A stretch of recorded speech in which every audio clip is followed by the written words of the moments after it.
Good evening, everyone. Welcome to What Matters Most.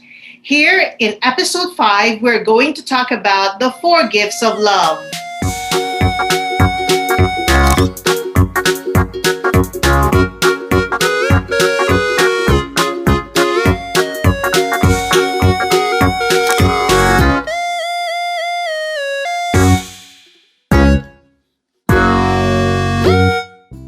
And today we have special guests that will surprise you, and they happens to be our best friends and also a pastor and the wife. They are facilitators of the 4 gifts of love. Welcome, Pastor Dennis and Ate Nette Aquino. Actually, kami na mentor nila at sila din ay may mentor. So, napakagandang pag-usapan ngayon, lalo na ang mga viewers natin na mga nanonood na may mga pinagdadaanan sa buhay, lalo na sa mag-asawa.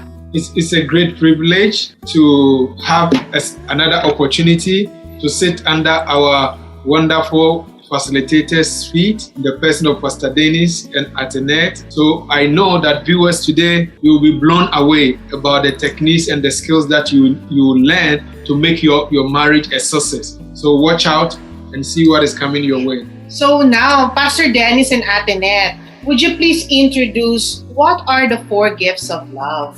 First and foremost, Max and Steph, thank you for inviting us. It's our pleasure. Now, you might be asking, what is 4 gifts of love? 4 gifts of love, it's a foundation for helping couples create and sustain a lifestyle that results in romantic love in marriage plus passion for God.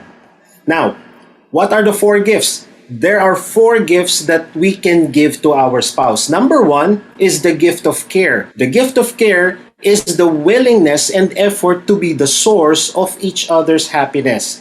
Now, just when you say you're happy, ano ba yan? Happy ka ba sa akin? Yes, ikaw yung source ng happiness ko.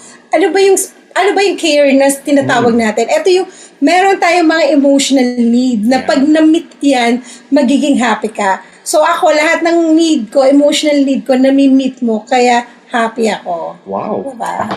And alam nyo ba, Max and Steph, if the couple, if you look at them and they look good and they look beautiful, it is the reason because each other are becoming the source of happiness. Kitang-kita sa mukha namin ni Steph, di ba? Na talagang source ng happiness namin kayong mga spouse namin. Ang gaganda namin, di ba? Yun. Second, there is what we call the gift of protection. This is the willingness and effort to avoid being the source of unhappiness. Now, if care is being the source of each other's happiness, protection is the source or not being the source of unhappiness.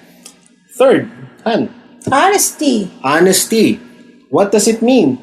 It means willingness and effort to make everything about you transparent. Lahat ng mga password dapat 'di ba alam ng ating mga spouse, password ano pa. And definitely as a couple or as a married couple, there is no such thing as privacy. Make sure, Max, you know Steph's Facebook password or high five password if you still have high five. And tayo naman, Steph, dapat alam natin yung mga bank account nila. And sabi nga ni Nette, dapat alam natin yung bank account. Bank account. That's important to you guys. And okay.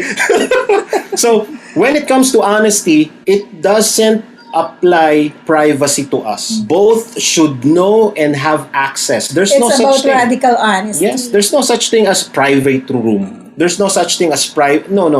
In marriage, there should be transparency. And the last is the gift of time. What is the gift of time? This is the willingness and effort to give undivided attention to provide the most meaningful acts of care. When we say undivided attention, no cell phone, no children, no friends, no in-laws, no TV, no computer. It's just you and your spouse talking and knowing each other. Yes, what a lovely explanation of the 4 gifts of love. So, Mr. Max, Dave, what can you say about the 4 gifts of love? Yeah, actually, the 4 gifts of love it's a must training that I wish, if there's an opportunity, every couple should take advantage to experience it. Even sometimes, and now we don't have enough time, so we cannot, but just to give you the background as the foundation. And I do believe that later on you can get back to us. You can get back to us and get more information about that. So Forgive of Love is really a great experience that I wish that all couples will experience to take your marriage to the next level. All right. So now the second part of this is that would you please identify or help us identify love busters? And if you could give us examples. Kasi may mga married couples, lalo na yung mga nanonood sa atin ngayon, na maraming mga pinagdadaanan sa buhay. Paano ba nila mapipikong yung bibig nila pag galit na sila o inis na sila? Nakatulad ko, minsan talagang inis ako or galit na. Pero for me, I sometimes I would tame my tongue and also just keep quiet. I think that's the best way, just to keep quiet instead of saying things that you're not supposed to say. That's a good question. Now, ano ba yung love buster? Sa Tagalog, ito yung mga nakakairita or nakakainis. Na nagkakos ng pain Oo, sa bawat isa. Ako, hindi ko mapapansin yan. Pero yung asawa ko, pansin na pansin yan. Now, bigyan ko lang kayo ng konting example ng mga bagay na nakakairita. Number one, may tinatawag tayong dishonesty. And there is also selfish demands. Ito yung mga tipong, teka, may kailangan ako, sumunod ka. Yung mga ganun. Pag hindi ko nakuha, yari ka. It's my way or the highway, as we say it, di ba? Another thing, disrespectful judgment, annoying habits. Meron tayong tinatawag na independent behavior. Pero this is what I like to focus most, the angry outburst. Kasi normal na nangyayari yan, lalo na pag nagda-drive ka, di ba? Oo. Tapos kinat ka, di ba? Yan yung Yung kinat ka, habulin mo. Tapos pag nakita mo, nagalit ka, tapos tayo nagkakagalit na rin dahil bakit mainit ang ulo mo? Ganun.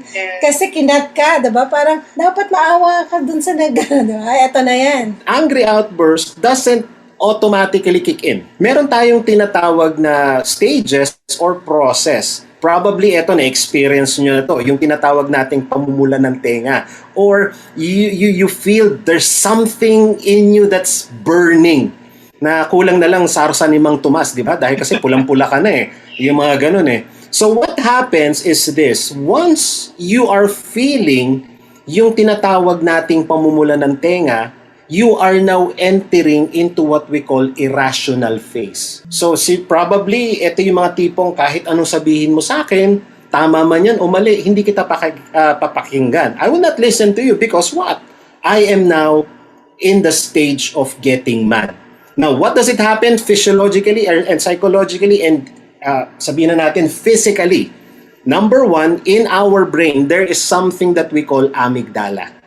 That amygdala is something that hijacks our frontal lobe or the logical state of our thinking. Kaya nga pagka nangyari yon, two things will happen.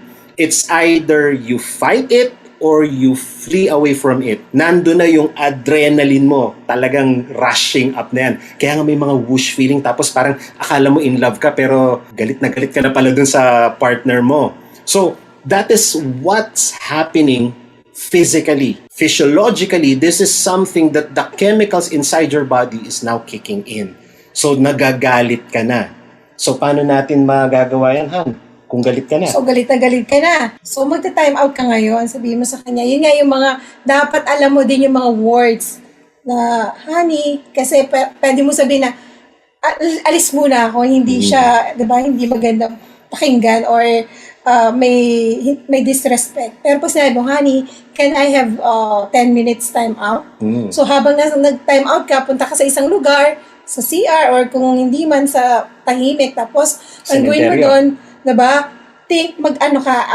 Isipin mo na ano ba yung pinagdaanan ng asawa ko, bakit siya nagalit? Yung empathy ka sa kanya. O ilalagay mo yung sarili mo sa pinagdadaanan niya. Bakit ba niya nasabi yun? Bakit tumaas ang boses niya? And then, yun nga, breathing exercise. Kasi nakakatulong yun, di ba? Para ma-relax ka talaga. Yung mga palpitations mo. So, makakatulong yun.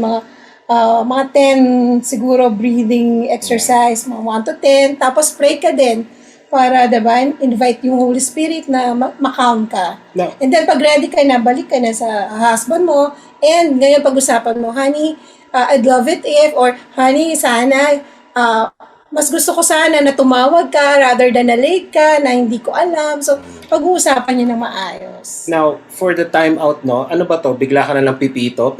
Time out! Parang pulis, hindi. This is something that we can graciously approach our spouse. If you know that you are in the irrational phase, you can tell your spouse, honey, can you give me 5, 10, or 30 minutes? But you will never leave the house. Go to a bathroom, go to a bedroom. Marami kasi akong din kakilala na bilang babae, parang nilalayasan na lang nila yung asawa nila eh. Para lang, para wala na magdakdakan. So, mali pala yun. So, dapat ma-explain natin to at alam ko mga viewers dyan na maintindihan nyo kung bakit dapat hindi tayo aalis ng bahay. Yeah, dahil kasi, ito, Steph, no, pag alis mo kasi ng bahay, ang tanong kasi dyan, meron pa ba akong uuwian? Baka mamaya pati yung maleta nasa labas na rin. Now, what we're saying here, Tsaka masama pa nun, umalis ka, pumunta ka sa mall, bumili ka ng bumili, galit ka, diba? Para pagdating ng bill sa asawa mo, yung asawa mo naman magagalit, diba na?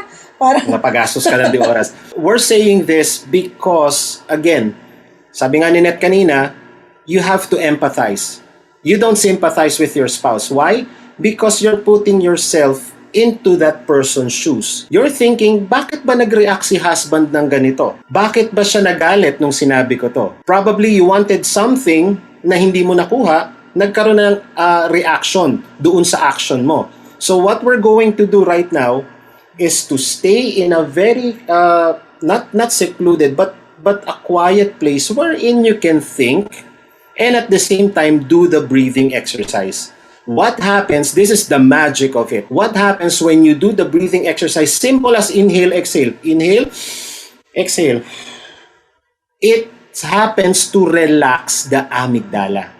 And once it relaxes, yung pag-hijack niya, nawawala. And then you can now logically think, this is what the husband told me and I never understood what he said. Ito pala yun. Kaya pagtapos ng 5 minutes, you can go back and then you can ask, honey or sweetheart, ito na yun. Explain na natin. Magkakaroon kayo ng pagkakaintindihan ngayon. You will fully understand each other when you do that. You're talking about asking your partner for a 5 minutes or 10 minutes or whatever minutes that will help to cool down the situation. What if you ask your partner that I would love it if you give me 5 minutes and the person is still resisting to give you that 5 minutes or still following you with that? We're still bombarding you wherever you go. You have this situation whereby you go and the person is still following you with the words and it even gets much difficult to even contain. And you said that you don't have to go out also, but you have to stay in. So how can I stay in if the person is not ready? You're going to kick out the other person that's following. No. No, kidding aside. That's a good question. Because here's what's going to happen. If that person keeps on following you and wants you to react or probably respond to what he wants, he now has a battle plan in mind. He or she is just waiting for you to react. Once you bite on it, you're in my game. You're in my battlefield. Kaya kailangan din alam nung partner mo ano ibig sabihin ng time out. Kaya sinusundan ka no, halimbawa yung wife mo sumusunod sa'yo kasi hindi niya alam bakit ka nagta-time out. Ngayon, kung ma-explain mo na ito yung time out is for us to diffuse yung nararamdaman ko, magkakaintindihan kayo, bibigyan ka niya ng time out.